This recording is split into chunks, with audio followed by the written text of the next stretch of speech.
All'ombra dell'ultimo sole s'era subito un pescatore e aveva un solco lungo il viso come una specie di sorriso.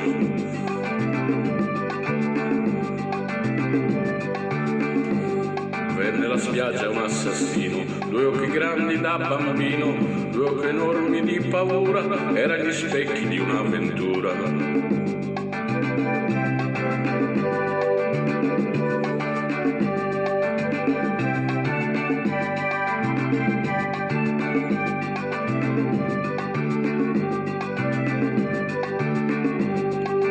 Chiese al vecchio dammi il pane, ho poco tempo e troppa fame, e chiese al vecchio dammi il vino, o se te sono un assassino.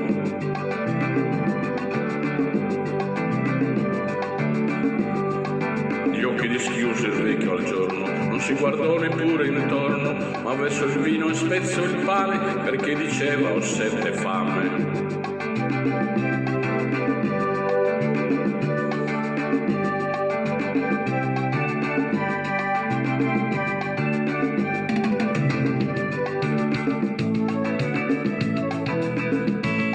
E fu il calore di un momento, poi via di nuovo verso il vento, davanti agli occhi ancora il sole, dietro le spalle un pescatore.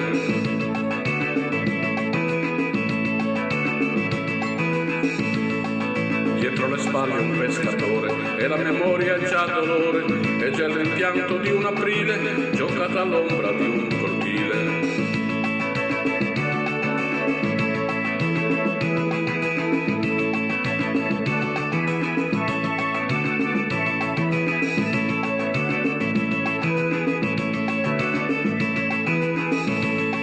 Vennero in sella due gendarmi, vennero in sella con le armi, chiesero al vecchio se lì vicino fosse passato un assassino.